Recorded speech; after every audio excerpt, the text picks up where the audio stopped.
અને ત્યારે જ જો ઓલા ઉબર સેવાઓ મોંઘી થઈ જાય અને જો તમારે નેટફ્લિક્સ પર ફિલ્મો જોવા માટે વધુ પૈસા ચૂકવવા પડે તો તેને હવે મોંઘવારીના વધારા તરીકે ગણવામાં આવશે.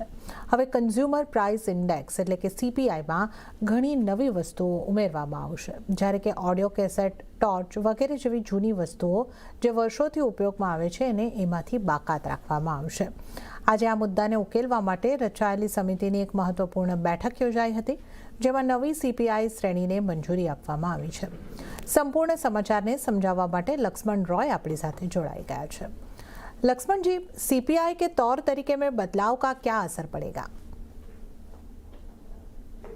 देखिए, सबसे बड़ा असर तो ये पड़ेगा कि जब भी सरकार की तरफ से महंगाई दर के आंकड़े आते हैं तो कई बार ये लोग कहते हैं कि सरकार के आंकड़े तो कुछ और कह रहे हैं, महंगाई घट रही है लेकिन हमारे जेब पे तो महंगाई की मार ज़्यादा पड़ रही है. तो जो आपको महंगाई का फील होता है वो सरकारी आंकड़ों में कई बार नहीं दिखता है. इसलिए सरकार अब दो काम करने जा रही है. पहला काम कि महंगाई दर को जो नापने वाला आइटम होता है, यानी जिस जिस सामान की कीमत के आधार पर महंगाई दर सरकार तय करती है, उन सामानों को रिवाइज किया जा रहा है. वो 2012 तक के सामान थे, उनमें से कई सारे सामान ऐसे जिसका वो इस्तेमाल नहीं करते हैं. जैसे आपको याद होगा, एक ऑडियो कैसेट होता था बड़ा, जिसमें काला सा रील होता था, ब्राउन सा, उसकी कीमत अभी भी महंगाई दर में शामिल होती है, जबकि अब कोई उसको देखता भी नहीं है.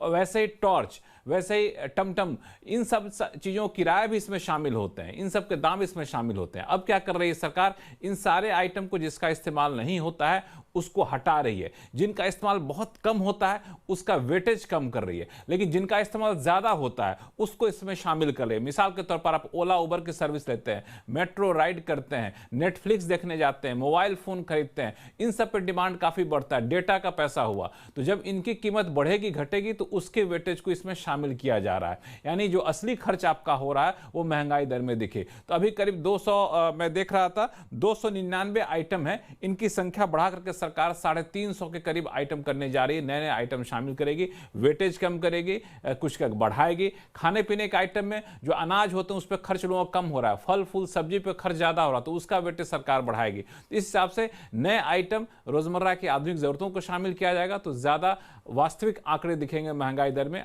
2012 के बेस के बजाय 2024 के बेस को माना जाएगा. इसके लिए कमेटी बनी थी, उसकी आज बैठक हुई, इसमें इसको मंजूरी दे दी गई है. और फरवरी में जब नए आंकड़े आएंगे CPI के तो उसमें ये सारे डेटा दिखेंगे आपको. जी लक्ष्मण जी, इस पूरी जानकारी के लिए आपका धन्यवाद.